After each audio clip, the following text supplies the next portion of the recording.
There you go. Okay, this is where we left off yesterday.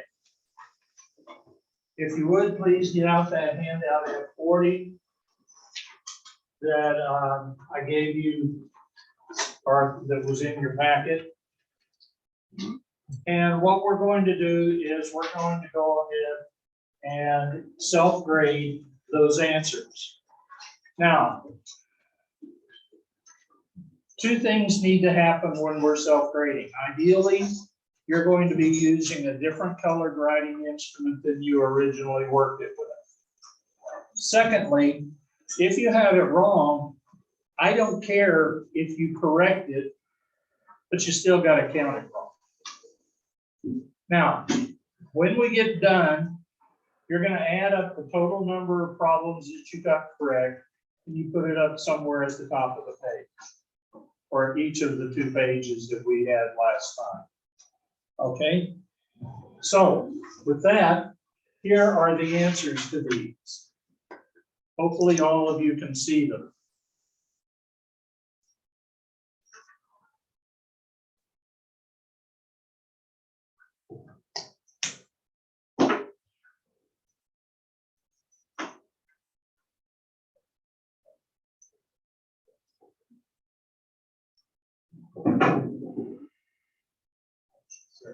Yeah, 16, there's 2 numbers, it says -5, -7.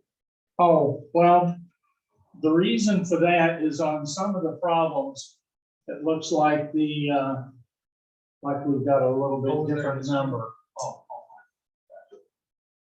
That one is not discernible on some of the handouts. Mine looks like a straight of 3. Yeah. Yeah, mine does. yeah, and that's why I've got the 2 answers. I will accept either of those 2 answers on that problem. I'll just Thank you for asking. Is it wrong? Thank you.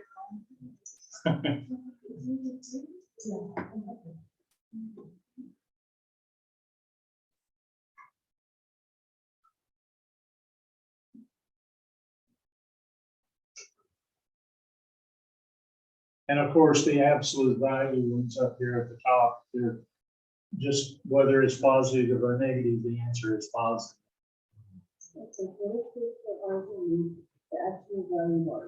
That's the problem, not the answer.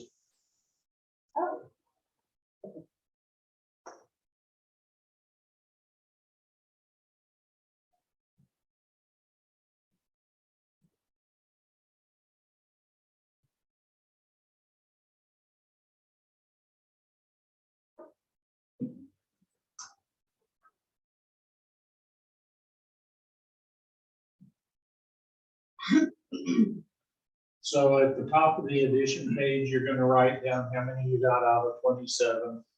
And at the top of the subtraction page, you're going to write how many you got right out of 42.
On number 38, is that 99 or is that a 97? 38. Yeah, question 38 for the subtraction side. Sure. Well, we're going to change this to plus a positive, so 7 plus 2 is 9. So that would be 99.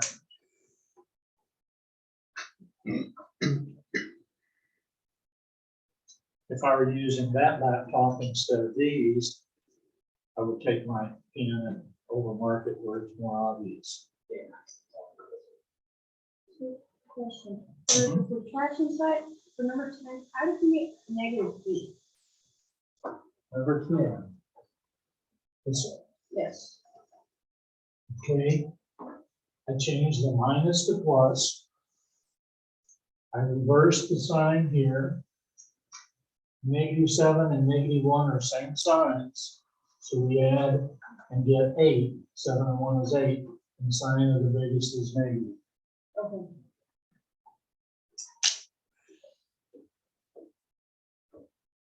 That's why I wanted you to put those little hash marks so you're less likely to make errors.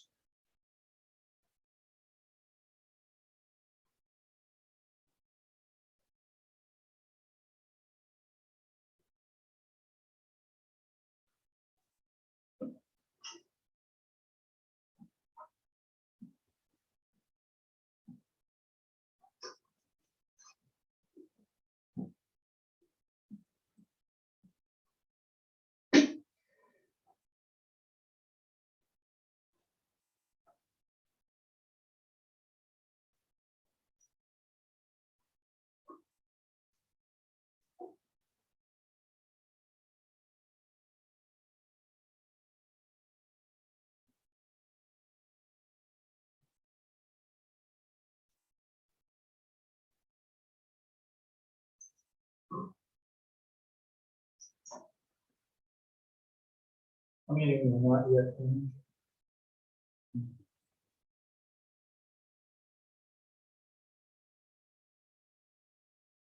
Now, while they're fit, yes.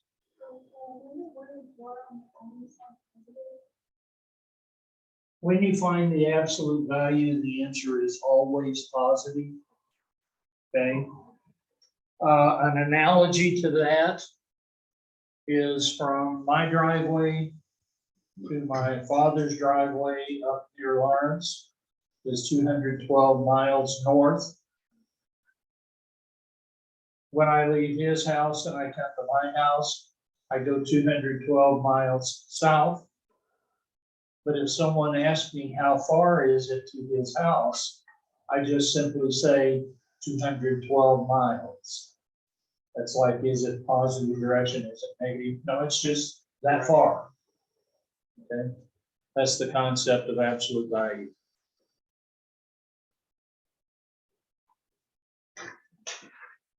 Okay, let's go. Uh-oh. Well, I need to go backwards because I need to go back this. There we go. Now let's talk for a moment about the multiplication and division rules. They're very simple. They basically use the same rule, multiplication and division. Now, the first step is either multiply normally or divide normally. Okay, and that doesn't matter whether it's same sign problems or whether it's different sign problems. 3 times 2 is 6, 2 times 3 is 6. No matter what their sign is, you know, it'll give you a different sign, but the value will be the same either way. Now, then, if they have the same sign, if they're both positive or if they are both negative, then the answer will be positive. Okay? It's kind of like the old double negative in English grammar. They cancel each other out and make a positive. Or 2 positives stay a positive. Now, on the other hand, if you have 1 positive and 1 negative, then the answer will be negative. Negatives have the ability to change things. Positives don't have the ability to change things in terms of sign. Okay, when it comes to multiplication and division.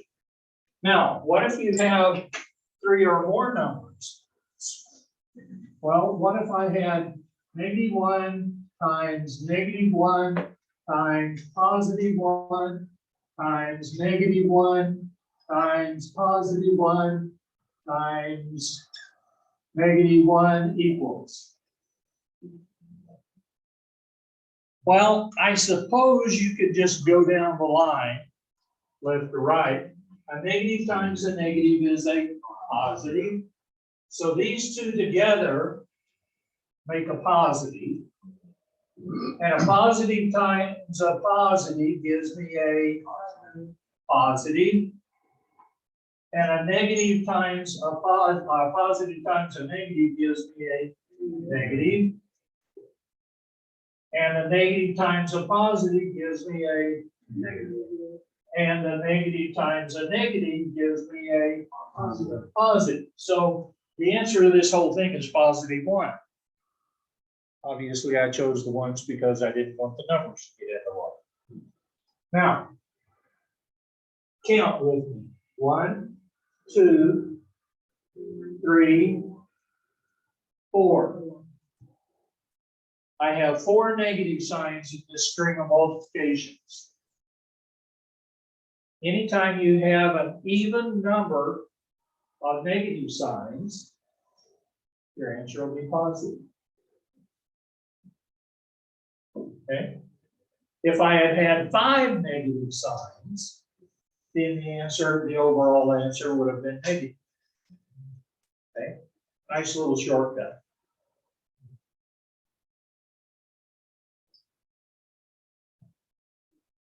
And this is what number D is about. Any question about that? How you deal with those? Yeah, you can go left to right and figure it out, but that's a whole lot more work than just counting how many of them there are. And that's all there is to it. Now, turn over to the back side of your handout sheet. The energy. Okay. Now, you notice at the bottom of it, there are 4 fraction problems. Just the one you just worked the problems with.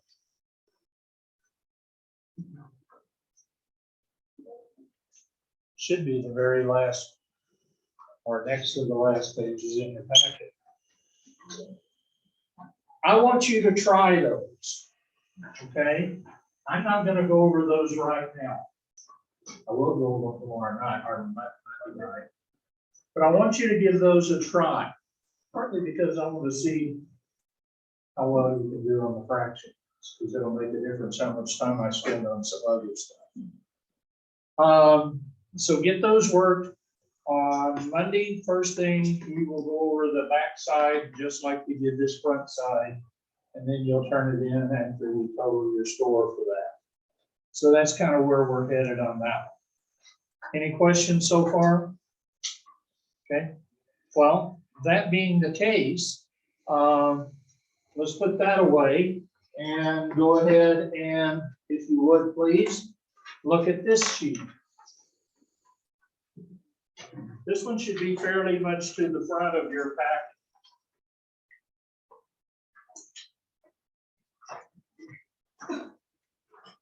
Page 4. Page 4, thank you.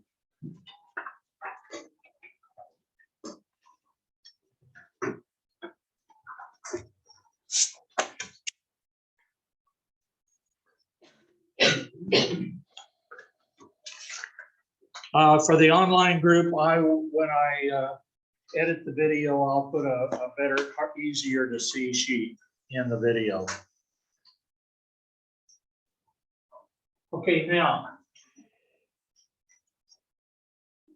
this is just a list of exponents. The more of these you've got memorized, the easier this class is going to be. Okay. There are some that are especially important, like any of the powers of 2 at least up through 2 to the 7th.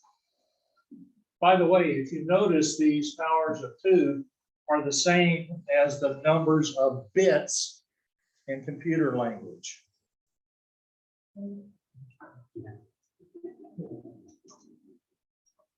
256. The next one is 512. The next one's 1024. The next one's 2048, and so on, like that. Yeah. Yeah. Okay, powers of 3. You really need to memorize all 4 of those powers. Powers of 4, if you notice, the powers of 4 are every other one of the powers of 2, because 4 is 2 to the second. Powers of 5, you better learn them at least that far. Why? Because these will show up in problems, both on the final and on my test and in homework. And if you got to figure them out on some scratch paper, it's going to make your life a lot harder than if you just got to the point where you can recognize that number. Oh, I know that number. Okay. Another one that really likes to show up on tests is 13 squared, 169. And yeah. I don't think we've ever had a final test that number hasn't shown up somewhere. Look at the powers of 10. Look at the power, look at the number of zeros. Okay. Powers of 11 are often in stuff too.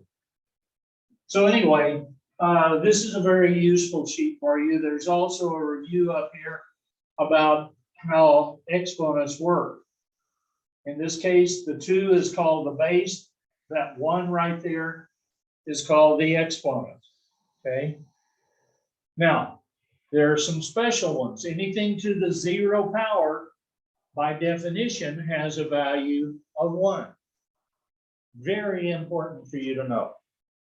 Anything to the 0 power has a value of 1. Okay. Now, well, except one exception, and that's 0 to the 0 power.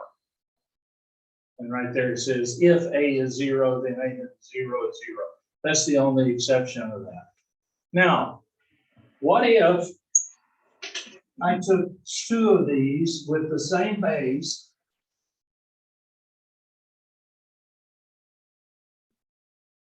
and I wanted to know the answer? Well, the answer here is going to be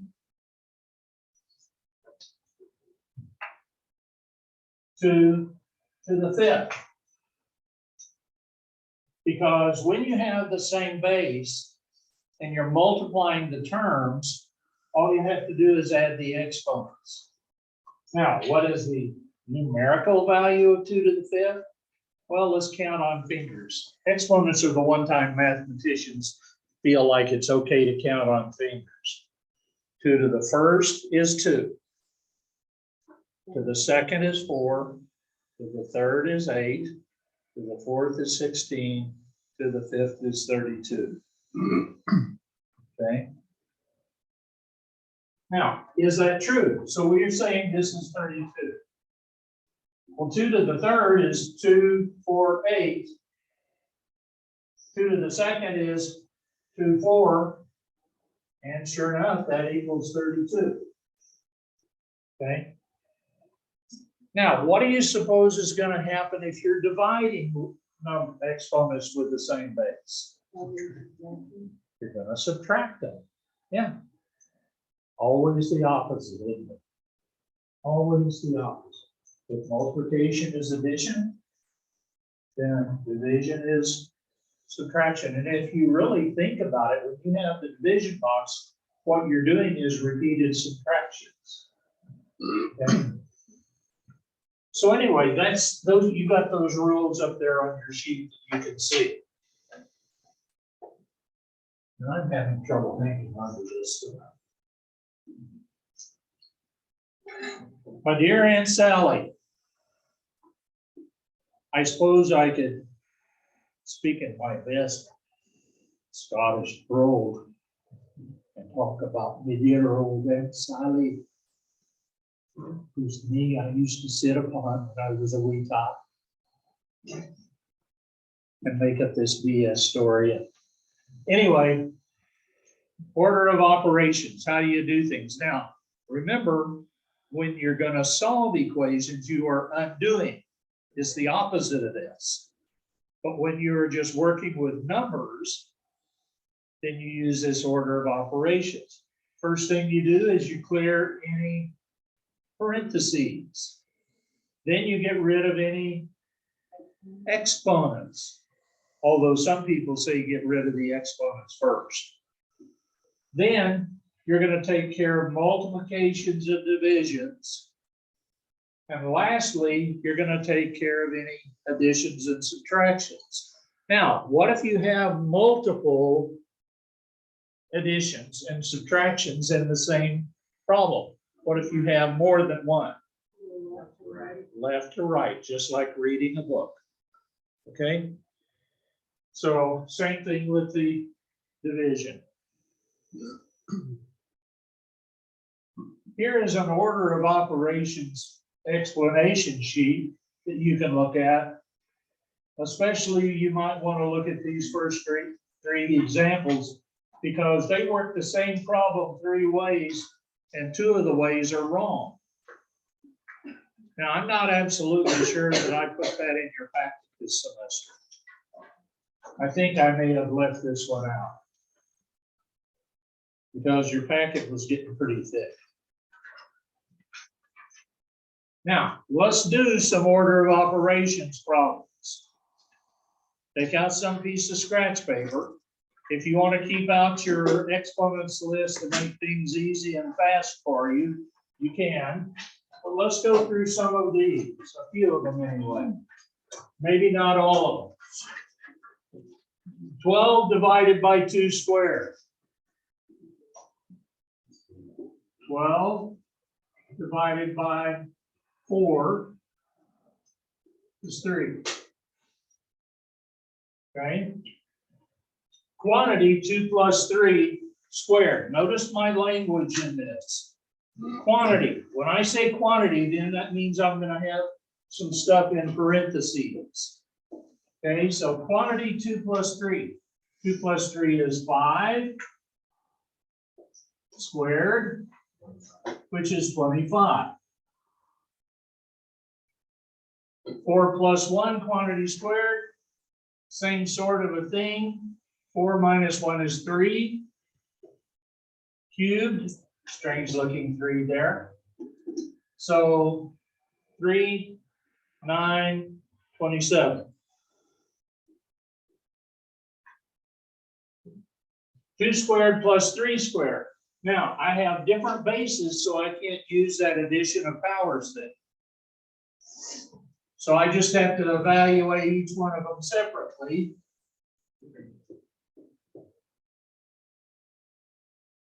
Okay, 4 cubed minus 1 cubed. 4 times 4 is 16, times 4 is 64. That's kind of a big one in math problems, by the way. Okay, so this is worth 64, and this is worth 1. So the answer then is 63. I'll do it, but then 60. I saw you get 3. You thought, what you thought I was going to do is called transpose. Yeah, I'm real bad about that in phone numbers. Switching 2 numbers. Okay, here we got kind of a long-winded one. What would my dear Aunt Sally tell me to do first in this problem? Right here is going to be my first operation I'm going to do. That division. Because that's a plus, and divisions come before pluses, and that's the first division of multiplications and division. So here's going to be my second step. Then I'm going to come back here and here. That's my strategy for working this problem. So I'm going to take 10 divided by 2. I'm going to write this over here. 6 plus 10 divided by 2 times 3 minus 4 equals. So I'm going to do these 2 first, which gives me a 5. Then I'm going to do these 2. Whoops. I about made a blunder. I'm going to do these 2 because I've already used up that 2, which gives me a 15. Now I'm going to do these 2 plus, okay, so that gives me a 21. And lastly, I'm gonna do this, which gives me a, what, 17. So 17 would be my answer on this problem. Okay, do you see kind of how you have to do this order of operations thing?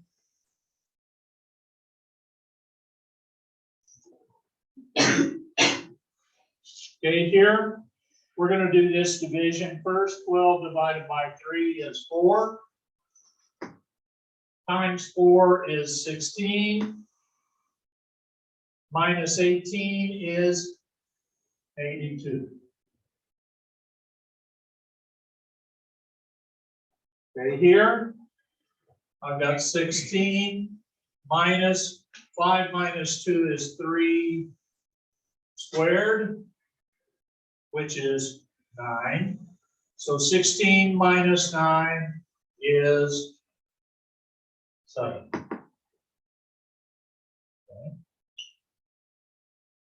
Oh, let's skip down to this one. But it's not so bad. Square roots are just the opposite of squares. If 5 squared is 25, then the square root of 25 is 5. They're just opposites. Okay, so square roots are no big deal, no big fear, okay? So let's look at this. We got 2 minus 5 times quantity 9 minus 4 times 5. But all of that's squared. And I think I need to bring that over here to work out. Yeah, I will say that's it. I need some space. 2 minus 5 times 9 minus 4 times 5. Close the parentheses too. Notice I got the same number of opening parentheses and closing parentheses. All right, so work from the inside out. So I'm going to do this 5 times 4 right here. 9 minus 20 squared. 2 minus 5 times. Now I'm going to do this, and I'm going to get 9 minus 20 is negative 11 squared times 5 and the minus 2. So now this 2 only applies to that. It doesn't apply to this. The square doesn't. It only applies to what's next to it or grouped inside of parentheses. So negative 11 times negative 11, if you look on your sheet, 11 times 11 squared is 121. So what's negative 11 times negative 11? Still positive 121.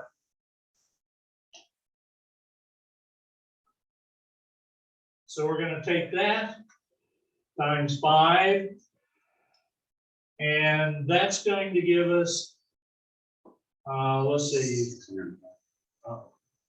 got to do some carry in here. 605, and then so my answer is negative 603. Question about that one?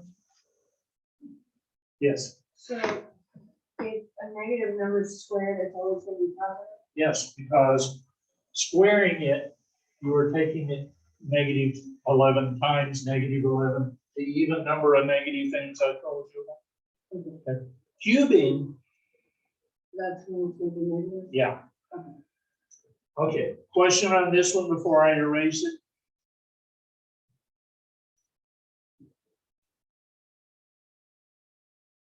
Let's do this thing. Oh, well, let's do that one first. 90. Negative absolute value of 8 minus 3 minus parentheses negative 8 minus 3. Okay, now absolute value signs also behave like parentheses. They do two things. They group things And then they also dictate that the answer's got to be positive. Okay? No matter what the numbers are. So, that being said, we've got absolute value, -8, -3 is -11. Minus -8, -3 is -11. Okay? Minus +11 minus -11. I just brought that one down. This times that is -11. This times that is +11. So the answer in this case is 0. See the difference in what the parentheses and the absolute values did on that one? Couple of you don't look so sure. Someone got a question? Yes. How come we choose it to positive? Where? Here? By definition, remember my story about the trip? Doesn't matter whether you're going north or south, it just matters how far. Well, it doesn't matter whether this number inside those absolute values is positive or negative, it just cares what the number is. So it'll always be a positive. Okay. What? Sounds good to me. Okay, any other questions?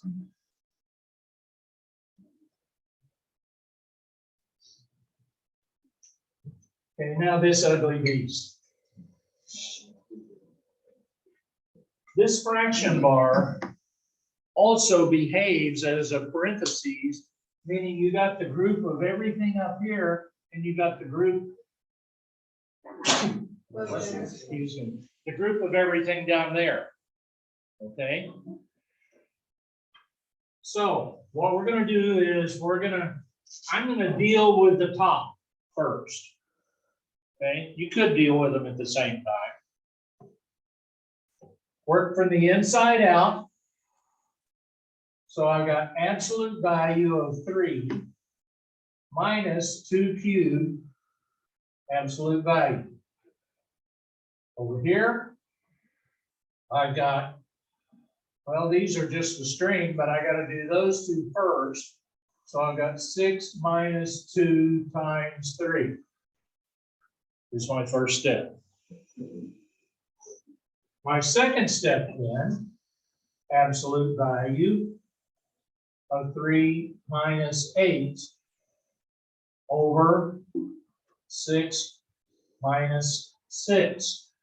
Uh-oh. Uh-oh. What? You might as well stop at that point. Well, yes, if you know what you're doing. Uh-oh. Spaghetti-o. What he is saying is he has recognized that my next step, I'm going to have that.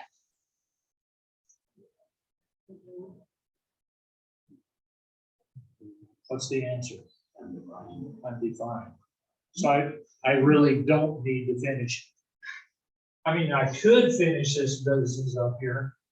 3 minus 8 is -5, and the absolute value of -5 is +5, but the answer is still undefined, empty set, like so. Okay. So good little look ahead. Questions about this one and the implications of that? I mean, it just happened on this particular problem. Okay, well, let's go on to my next topic. That's kind of enough for order of operations. I guess I better erase some more. Wonder how long I can keep that tape wide. I put up there. I guess we will. Why can't we go to school all the time? Because then I couldn't write on it. Okay, and I prefer to be able to overwrite on the screen. Okay, here's where we are. So let's look at these. This is just another one, okay? The only difference here, we've got a variable in this. So this is an equation to solve. Okay, we did our equation chain the other night, right? Okay, we're going to use fundamentally the same steps. We got numbers and variables on the same side. We also have decimals. And these hundreds you see here are what are called clearing the decimals. There are one place there, but two places there. So you always go by the maximum number of places to clear. Because if all three of these were just one place, we'd be multiplying by 10. But since we've got two digits to move it over, 10 times 10 is 100. Is moving it two places. So we're taking the first number times 100, the second number times 100, the last number times 100. I wouldn't bother showing this step. I really wouldn't. Because you're going to have to spread it out to each individual term sooner or later anyway. Okay, so that gives me these numbers. Doesn't this thing look a lot easier to work than that thing? In my opinion, it does. Okay, and here are the steps. So what are we going to do? We're going to get this number over on the other side. So we got the y's by themselves. So we're going to add a negative 1840 to there. We're going to add a negative 1840 there. And the result is we have our negative 620y equals negative 1126 or 1116. Finally, we're going to divide both sides by negative 620, resulting in an answer of 1.8. Now, how do we go from this to that? Piece of scratch paper and a long division. Okay. That's what we had to do, is just long divide that on scratch paper. Okay. Now, we could have possibly left that in fraction form. And oh, by the way, notice the two negatives cancel each other out. We could have reduced this thing as a fraction. 1116 over 620. I'm not putting the negatives because we know they're going to cancel out. 2 goes into both of these. So 2 goes into this. 5, 5, and 8. 2 goes into this 3, 1, 0. So I divided by 2 over 2. Remember from the movie, 2 over 2, 3 over 3, 5 over 5. 1 the mayor. Okay. Well, I've still got even numbers, so I could reduce it by 2 again. Or if I recognized a bigger number, I could do that. 2 goes into this twice, remainder 1. 2 goes into 15 7 times, remainder 1. 2 goes into 18 9 times. 2 goes into 3 once, remainder 1. 2 goes into 11 5, remainder 1. 2 goes into 10 5 times.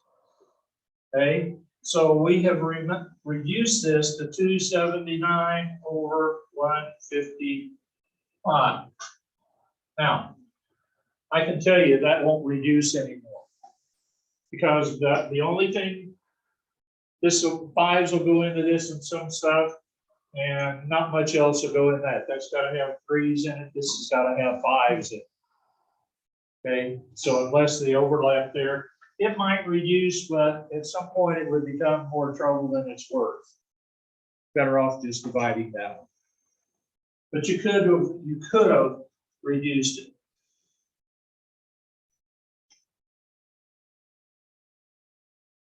Oh, fraction.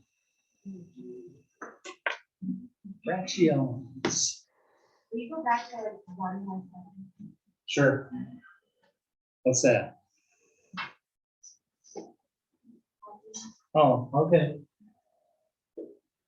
Okay, good, thank you.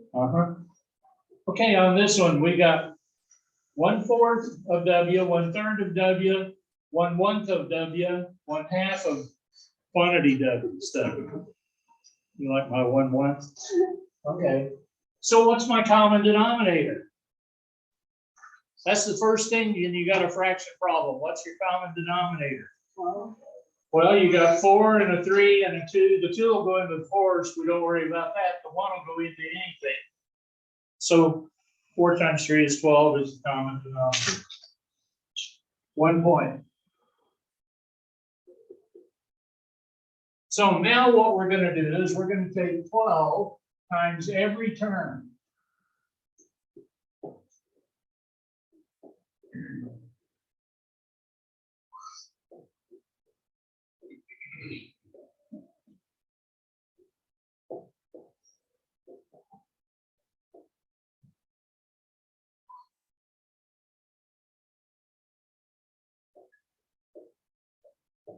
Okay, and now we're going to simplify wherever we can. 4 goes into 4 once, 4 goes into 12 3 times. 3 goes in, so I get 3W. 3 goes into that once, 3 goes into 12 4 times, so I get 4W minus 12 equals 2 goes into 2 once, 2 goes into 12 6. So 6 times W minus 4.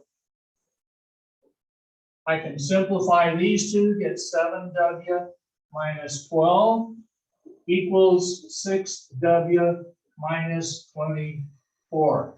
Rocky Mountain High. Okay. Now we're ready to start solving. I want the numbers over here. I want the variables over there. Minus 6W, minus 6W. Is it going to bother you guys if I do this in the same line? Plus 12, plus 12. You see what I'm doing? Okay. Now, all of that having been done, I end up with 1W here. These two kill each other off. These two kill each other off. This gives me negative 12. So my answer then is W equals 12. Now, was that problem really that terrible? Not once you got rid of the fractions. Not once you cleared them, okay?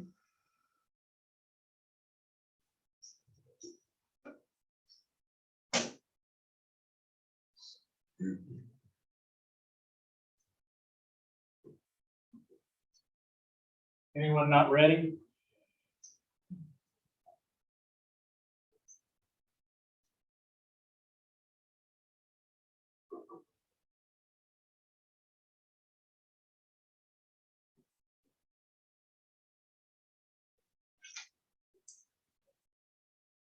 Oh,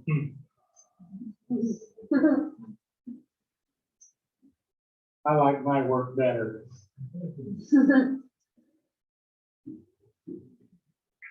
Okay, here's another. Oops, that's just a continuation. You can see I typed in some of the steps here. Okay, well, I guess you get a double dose of that problem. There's another one.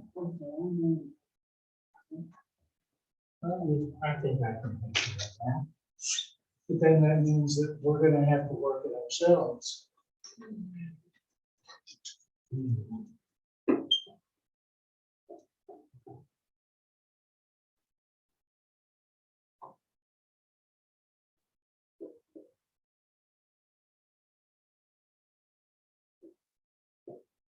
Yes, that's a new sign. Yeah, that's a new sign.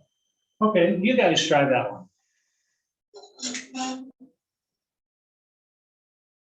Yes. It's all A's in this problem. We're not in two variables yet. Pardon my poor penmanship.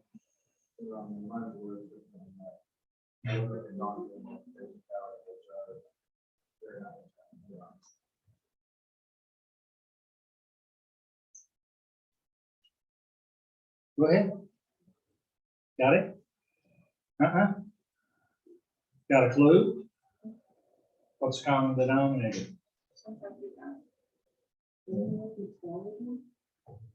B12 again. The 2 goes into the 4. The 3's are the same. So what is the number that 4's and 3's will go into? 12.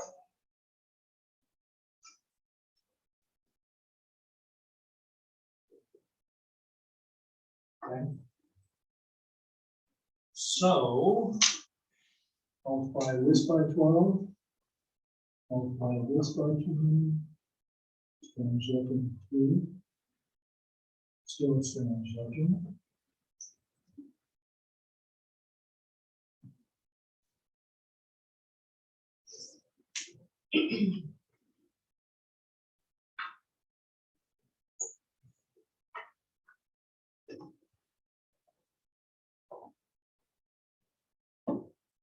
There's once there, 4 times there. There's once there, 3 times on the 6 first one. times there. Say what? On the first one, it should be 3 times there. I agree. Thank you. There's once there, now 4. This green pen doesn't like marking through the other colors. Okay, so now having done that, I can go back and simplify this. I've got 3 times 3. That the denominators, you notice they all went to 1, so they wiped them, they've kind of taken themselves out of the process. Plus, okay, 6 times 1 equals 4 times 2 is 8. Everything else cancels except the 8. So 8a plus 4 times 1 is 4, and I don't have any variables. So there I go. I can get 9A. 3 times 3 times a. Basically, after you do this cancellation, you multiply out any leftovers you got. Okay. Thinking about food. This class does mess up supper time, doesn't it? Oh, no. I bet I put on 20 pounds this semester because I'll go home and eat a big meal at 9 o'clock. Okay, well, let's continue. I've got variables and numbers on both sides. I'm going to take this over here. So minus 8a gives me a total of 1a. Okay, and I'm going to take this over there. Minus 6 gives me a -2. So there's my answer. I'm done.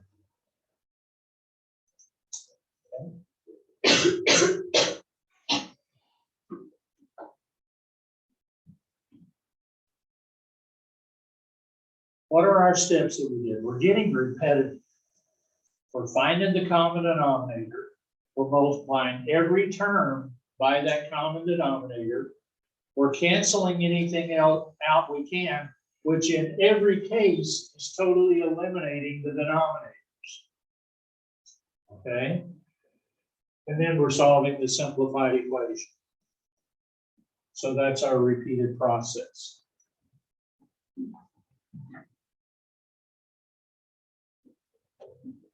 Can I erase? Say again? Yeah. I think you're going to get another opportunity to see this one on the slide.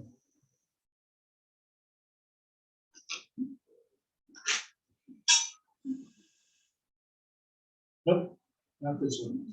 Okay, what about this one? X minus 2 over 5 minus, that's an X right there, I believe, yes, minus 4 over 2 equals 2 plus X plus 4 over 10. Okay?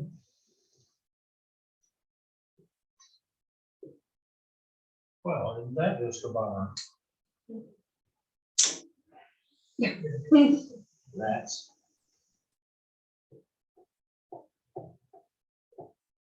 Somebody would call me Michael Jordan.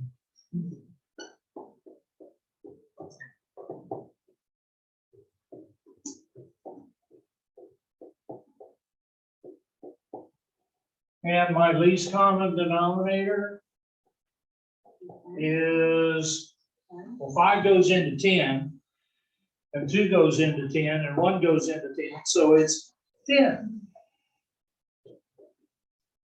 So we go through and multiply everything by 10. Now, how do we show this? We got to do that. Because we got to take the 10 times that whole numerator.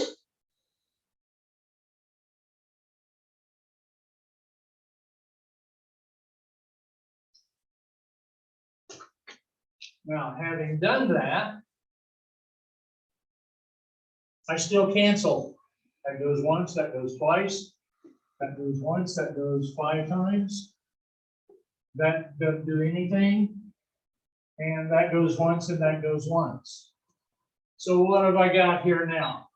I've got 2 times x minus 2 minus 5 times x minus 4 equals 10 times 2 is 20 plus 1 times that, or just simply x plus 4. Okay. Now let's distribute.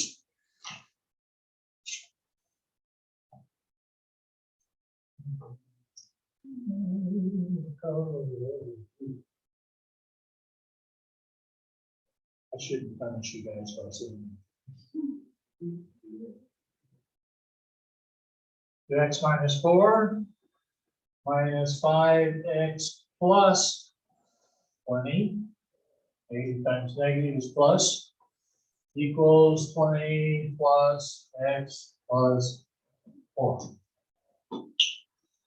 Okay. Need to combine some like terms. I can take this one and add them together and get 7x. I can take this one and add them together and get plus 16. Over here, I got x plus 24. So I take that over there and I take this over here. Minus x, minus x. Minus 16, minus 16. Okay, these two give me 8. Those two die off. These two die off, and these two give me 6x. So the 2x minus Unless I made a mistake. Shouldn't that be somewhere. negative 3x? Shouldn't it be negative 3x instead of 7x? Yes, absolutely. These two right here do not make 7. They make negative 3. So, well, I still bring a negative x over. So this should instead be negative 4x. Thank you so much for catching that, equals. Now what are we going to do? We're going to divide both sides by negative 4. Divide by negative 4. Okay, so this gives me positive 1x. And this gives me negative 2.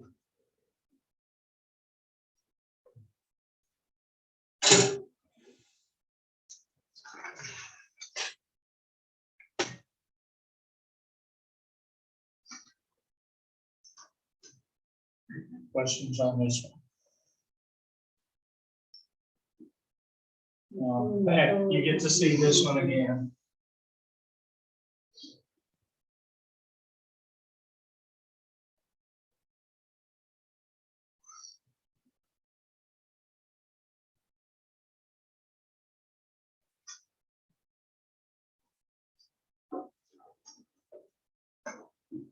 As you can see, they're doing exactly the same steps I did.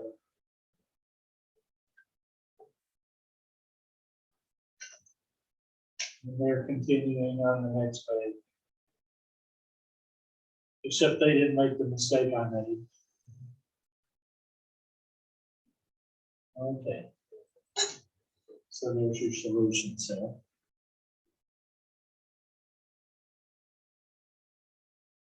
You need to work this one or go on? Anyone want to see it? If you do, speak up. Okay.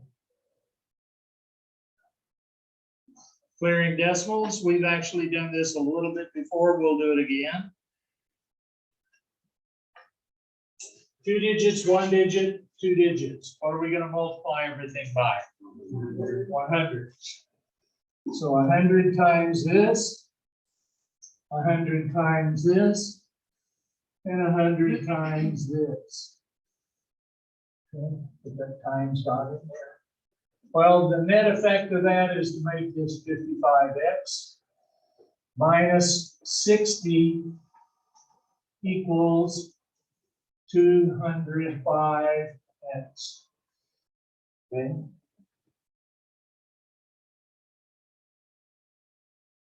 Well, I got variables only over there, so I might as well take this one on that side. Minus 55x minus 55x. So I get negative 60, because those two go away, equals 0. 10 minus 5 is 5. I borrowed. So 150x. Now I'm going to divide both sides by 150. So 1x is going to be equal to negative 6 over 150, but that will reduce. 60. 60, it'll still reduce. Because 3 will go into both of them. Actually, so will 5. So 30 will go into both of them. Now, I got a famous old saying that gives me the opportunity to bring up. Okay? Bitty steps will do, but bigger steps are better. Bigger steps are better, but bitty steps will do. What the heck am I talking about? 2 will go into that. We can divide 60 and 50 by 2 and get 30 and 75. And we still got a whole bunch more to do. 5 will go into both of those. 5 goes into 60 12 times. 5 goes into 150 30 times. And we still got to reduce 12 30ths. But 30 is a bigger bite. So if we take 30 into this, in other words, we're going to divide by 30 over 30, reduce by 30 over 30, we're going to get negative 2 over 5 equals x, and we are done. Okay? So what's my famous old saying? Yep. Or faster anyway. Okay, questions on this one? Yes. So I'm pretty sure I understand why you did because in decimal. So Yes. say if it was an equation with just like one after the decimal, would you only be using 10? You use, okay. I only have one here. You always have to multiply it by the most. If there was one of these with 3, you'd have to multiply by 1,000. Okay. And it's kind of all or nothing. Multiply them all by the same thing.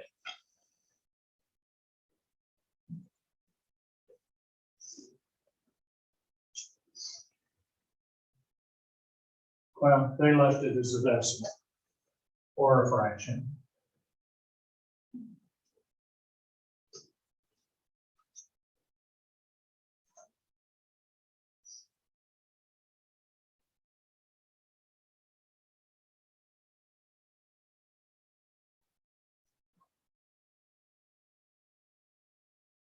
Okay, there are three kinds of equations. There are conditional equations, and here's a definition of it. There are contradictions, and here's a definition of it. And there is an identity.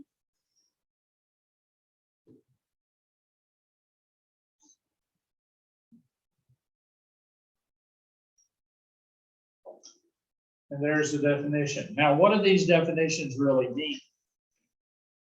Conditional equation, that's a silly way of saying that there's only one and one answer. There's only one value who's going to make it true. Now, in math, there's almost an exception to every rule. That's if you have a variable to a single power. If you have a variable to the second degree or squared, then you will probably could have two answers or one. If you have an x cubed in the problem, then you potentially could have as many as three unique answers or two or one. The degree, the power of the x, determines the maximum number of possible correct answers. Okay, and later on there's a theorem for that. So anyway, conditional ones, if we're talking first degree equations, single power x's, you're only going to get one, at most one correct answer. Contradictions, you can make up a problem that no number will make correct when you try to check it. Remember we talked about checking the balance thing? Okay, it is possible to have a problem that won't check no matter what number you put in it. That's called a contradiction. Then an identity, it's possible to make a problem that any number that you substitute for x would give you a truth. So let's talk about those for a second. We'll look at this problem. Okay, well, those terms in themselves are not that important. It's just you know that there can be three kinds. No answers, all answers, or one answer. That's really all that's important on that one.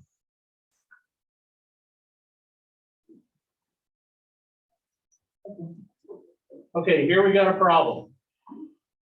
We're going to solve this thing.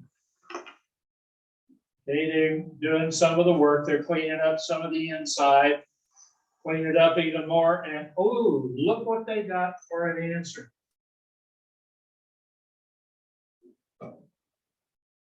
Okay. They worked from the inside out. Okay. And they got an untruth, didn't they? Because -3 is not the same thing as -2. So that is a contradiction. It's a problem that no matter what number you tried to check this with and substitute for that x, you wouldn't get it to balance ever. Okay, it just won't. Now let's look at another one. And oh, the solution set is the empty set. Okay, let's look at this one. We're going to deal with that distributive right there. We got a bunch of like terms to combine. Now we got variables and numbers on both sides, but look at those variables and numbers. See if you can pick up a hint where this one's going. Huh. This is the same as that. Or as they said in the weird number, it's the same thing. So that's an identity. Any number you substitute for that letter C will give you a truth. Okay.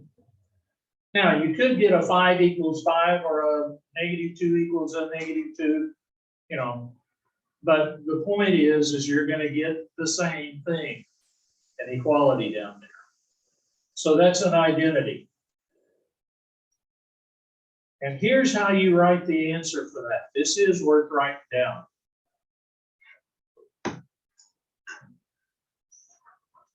You can say it's an identity, but here's the set notation. Let me read this set notation to you in English, because that's in mathematics. The solution set is the set of values of C. Now, we use the words such that, but it means that are going to behave in this way. And how is this C going to behave? C is any real number. Now, here's a symbol that you can use for real numbers.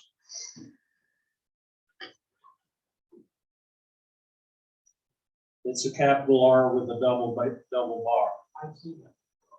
Good. Good. Anyway, that's a symbol you can use for real numbers instead of spelling it out. I don't know, I probably can't do that in Alex. You can certainly do it on my tests. Any questions about an identity? Okay. What do you want to bet this one's going to be? Conditional, right? One answer? Yeah. Okay. Well, let's see what we got here. We take the 3 over to the other side, we get x equal 5, only one answer. So you got the solution set of 5. You could just have x equals 5. Okay. So that's the 3 types of problems. Questions about the differences and how you know what you got, if it's conditional, identity, or contradiction. One of them's impossible, one of them's one way only, my way or the highway, and the other one is nothing goes. Okay, well, these are just more practices of doing the same thing. So let's go into this. Linear equations in one variable, and so on. Ooh. Whoops, went too far. Okay, you can look at that. I wouldn't bother writing it down. Just read it. It's kind of common sense stuff. Read the problem carefully. Assign labels to things that you know. Write a verbal model means write out an equation you think would work. Okay. Now, let's talk about this one for a moment. A lot of time, I like to use letters of the alphabet that are representative of what we're talking about. If we're talking John and Peter, I'm liable to use a J and a P. Okay. If we're talking dollars, I'm liable to use a D. Now, does it matter? No. But does it sometimes make the problem make more sense to me? You betcha. Okay. And what other clue have I already told you about word problems? Look for the verb to be the equal sign. Okay. Well, these are the rest of it. You actually write the equation and you solve it. Then you go back and look at it and see if your answer made sense, or if it answered the original question, even more important. Okay, now, we've talked about clue words. Here's some more. I mean, this is just kind of a rehash of what we've already done, isn't it? Okay. So, translating. The sum of two numbers is 39.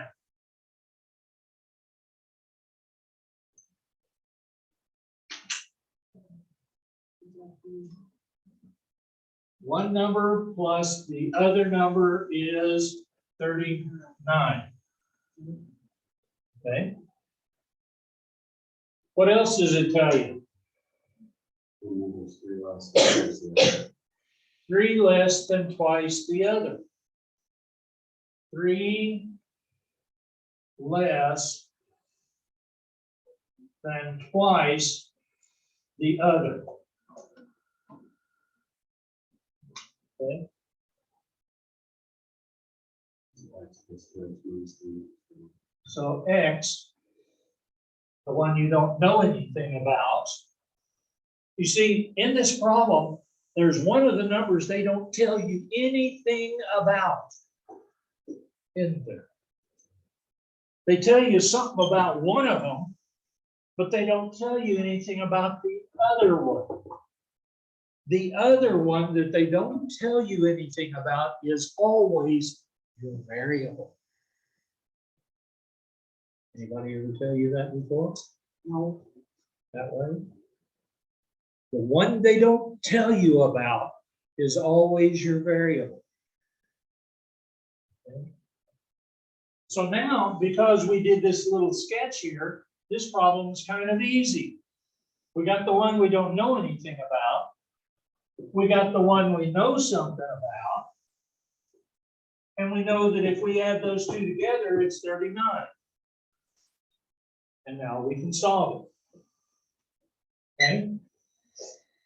So 3x minus 3 equals 39. Take that over there, plus 3 plus 3. So 3x equals 42. Okay, divide by 3. Divide by 3. X equals however much times that goes in there. And it will go. How many? 14? You sure?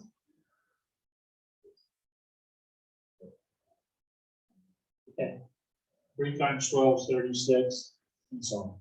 Anyway, so that's your number. Let's check this and see if that comes out true. By the way, if this number is 14, how much is that number? Well, 14 times 2 is 28. Minus 3 is 25. Okay? Now, is 14 plus 25 equal to 39? Yes. Yes, it is. So it checks. That's the key to solving word problems. Okay? Look at those sentences one at a time. And maybe you don't know which is what at first. That's why I just put 2 blanks. Okay, just based on that first sentence. And then I figured out what it told me about one of the numbers. And the other one it didn't tell me about, that's my ex. There, except I'm married. Bad, right? Okay. Questions on this one? All right. Well, you're going to get to see it again.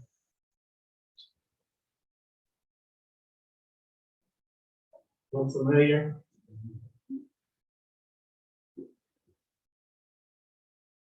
Whoops. Look too far. Okay.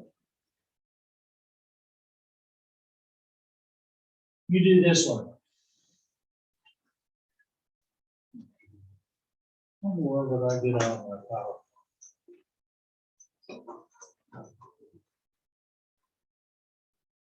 And so that time I was better off without it.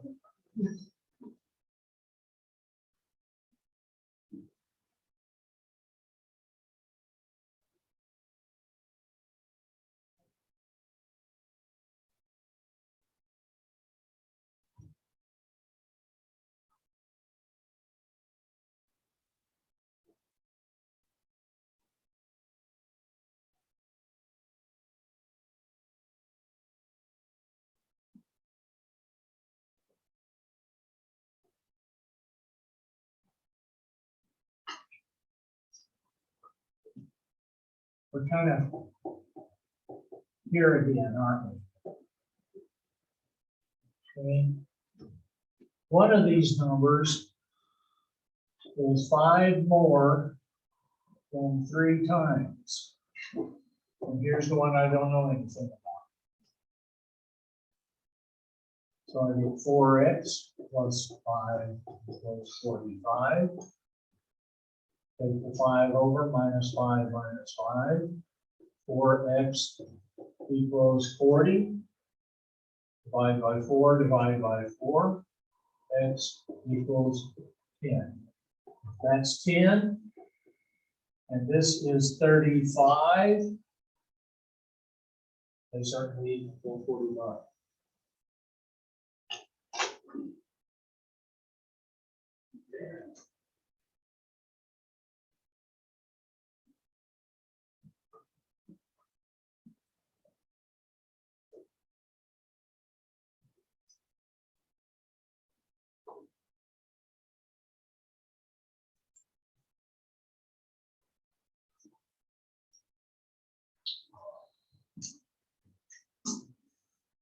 We get to skip consecutive integers for now. That's something else for another day. But we do need to hit this one sort of simple sort of a thing before we finish tonight. We're getting close. Woman invests 5,000 in an account that earns 5.25% simple interest. You got a formula page in your book that says that I equals PRT is the simple interest formula. Okay. P stands for principal, the amount you either borrow or loan. R is the interest rate, usually given to you in a percent. You've got to convert it to a decimal. And time is in units of years. Okay. Now, that's our fundamental process.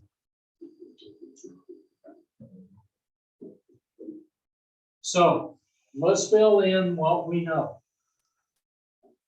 I want you to know how much is at the end. Well, there's one more kicker. At the end.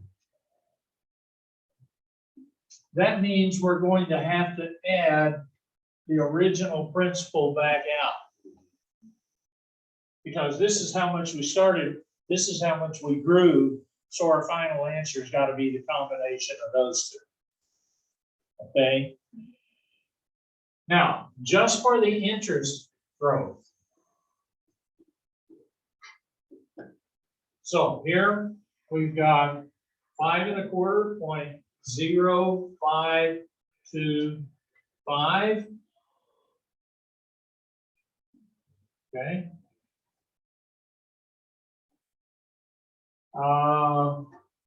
5,000 is the principal. And the time is 3 years. So there's our formula. Okay. Well, we can multiply these out.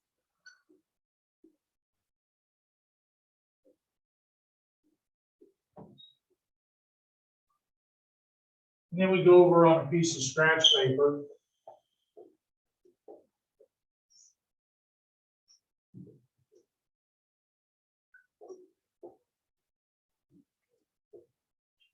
Okay. 0, 0, 0, 5 times 5 is 25. 5 there and 2 makes 7. Okay, now with the 2, we got 0, 0, 0. 2 times 5 is 10 and 3. Now with the 5 underneath it, 0, 0, 0. 5 times 5 is 25 and a 7 again, and we don't really need to multiply out that. 0, 0, 0, 0. Oops, 5, 7, 8, 7. Now, there's a trick to know where to put the decimal. Okay. Any of you ever had your mother go into a cleaning frenzy when friends were coming to your house? Or most particularly your grandma, his mom. Go into a cleaning frenzy and you get caught in the middle of it. You have to clean everything and you hate it. Yeah. Well, decimal placement's kind of like that. You're thinking, what is he talking about?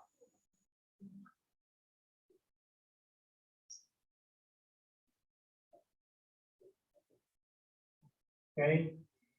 Upstairs, downstairs, basement, right? What did your mom do when she had this company coming? She went upstairs and she gathered up all the clutter, the dirty laundry or whatever.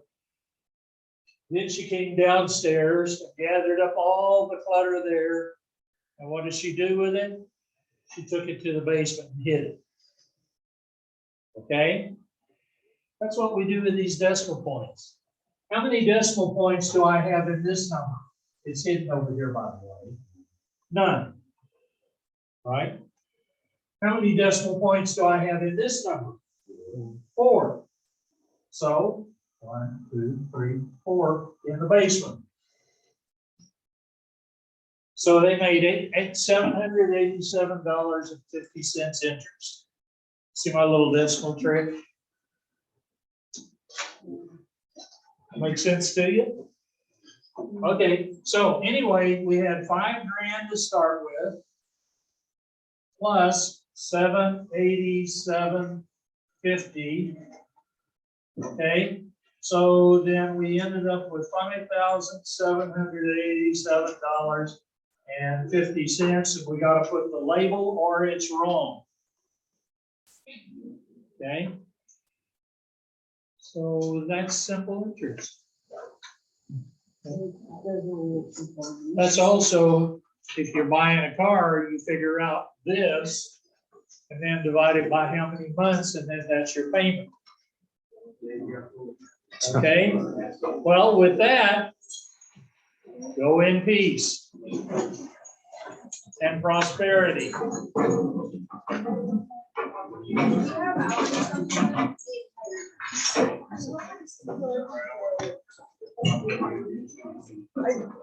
Any questions from those of you online? How many decimals does she have? Yes, don't forget to do your Alex homework. Well, that's, so how many places do you have of decimal points? Yeah, you have 4. And then entire problem on top, right? That's how many you're going to do down. So if it was 150.00 times 0.025, right?